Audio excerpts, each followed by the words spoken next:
exciting. Two fan favorites. And they're starting things off in Smashville.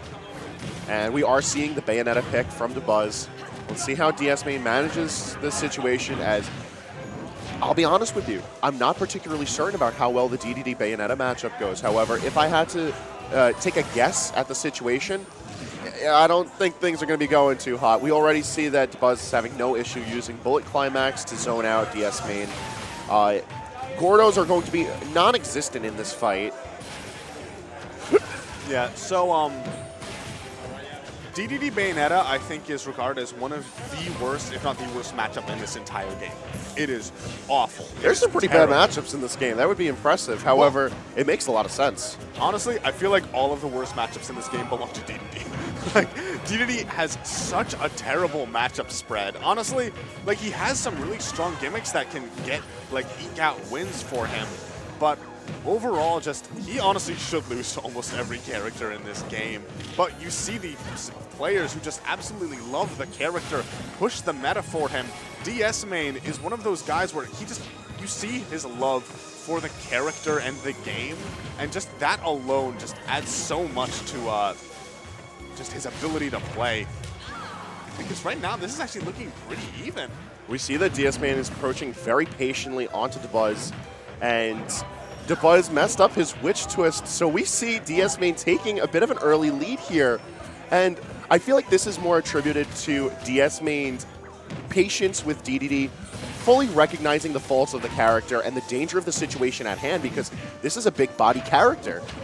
However, Dabuz now recognizing that he's a bit behind, he's gotta pull up the stakes a little bit. Showcase just exactly why this matchup is as terrible as we're projecting. Wow, look at that. One of the issues is that Gordos should almost never be a factor. Bayonetta has so many ways to knock back Gordos. Or, you know, you can always just shield them. But one thing about, I'm very interested to see how Dabuz's how his Bayonetta works. Mainly because I once spoke to him. I asked him, like, when you're going, like, for the download, what is it that you try and look for the most? And he said, disadvantaged state. It's what my opponent is going to do, you know, when they're in a bad spot, when they try and panic, that sort of thing. And Bayonetta, although she has a great advantage state, it's not the sort of thing where, like, there are tons of mix-ups involved.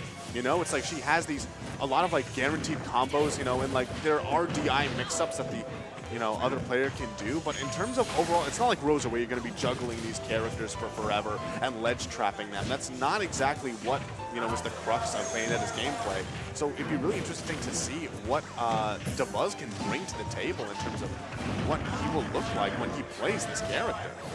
I feel like his more calculated neutral fits very well to Bayonetta's overall play style, or at the very least the tools that she has at her disposal.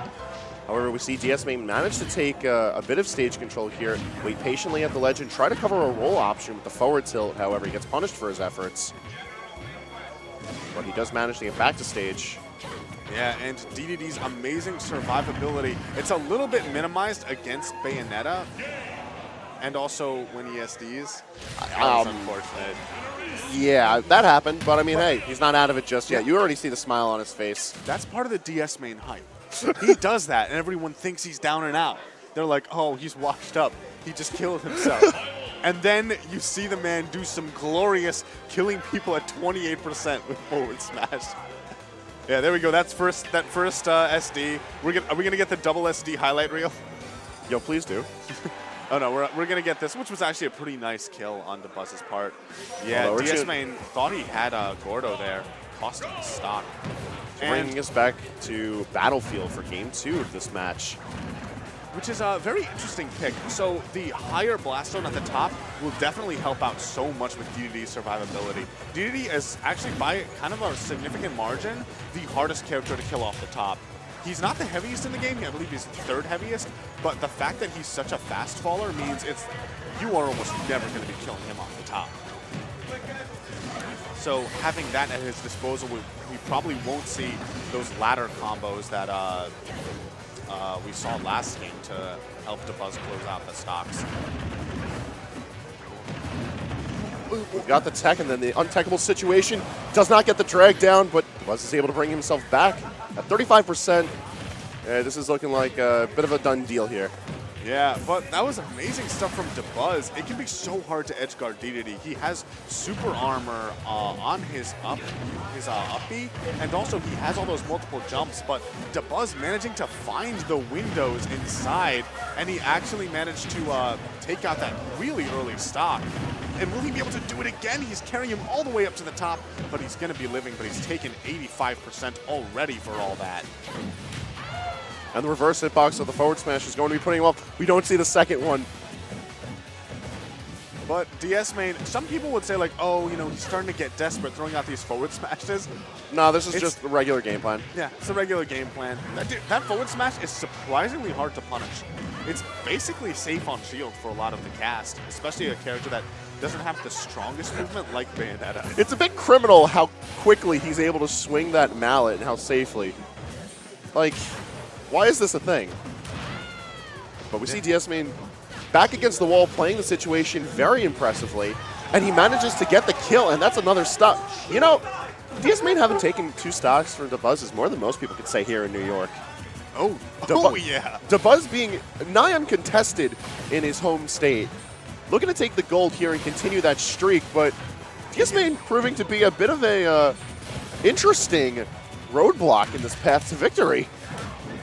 Yeah, that's how DS main works. It's you don't expect him to be able to do the, he did the jump, he just jumped, he needed to get out of the, I mean, I think that which time counteracts the hitbox, and since that wasn't a multi-hit. The thing is that down tilt has invincibility frames. The dash attack? Yes. No, yes, his dash attack, my apologies. All right, yeah, so thing I learned today, that DDD's such an odd character. He's a strange, fun character to watch, but I mean, if you're ever going to see this character's strengths, you're going to see it against New York's top. Again! Wow, but he's living at 150%, and against a character like DDD, if he gets the proper read, he could absolutely end him, and he's still going to be living that forward throw at 150. He's now at 165, beyond max rage right now. Back air at the ledge might even kill. Like, I wouldn't be surprised. Oh, absolutely. Although the question is, if DS main manages to get into any sets of advantage, he has max rage on him, and DDD, like the rest of the big body characters in this game, hits hard. If he manages to return from this ledge, it could be big problems for Dabuz. He gets himself back on, but his feet are not on terra firma just yet. Carried to the opposite ledge. DDD surviving at 198 in counting. The Witch Twist throwing him off. That might be it though. And a back air does manage to do it. Dabuz takes the 2-0 victory over DS main. But an oddly well-fought battle for Dabuz. He had to earn his win there. Oh, yeah. And the thing is, like, keep in mind, this was this early edge guard. I believe this was it. Yeah, that early edge guard. If DS main hadn't gotten edge guarded like that, we probably would have seen him surviving to 200% both stocks, and who knows what might have happened. So Dabuz definitely, it just, oh my God, look at it. You know, under no circumstances should you have to really research the DDD Bayo matchup, assuming you're not playing either of these characters. But if you ever wanted, you know, a prime example of why DDD struggles in this matchup, but it still has the tools to at least fight back with a valiant effort, you got the VOD to study now. You got it. Props to DS main. Always proving why he's a crowd favorite here in New York. Yeah.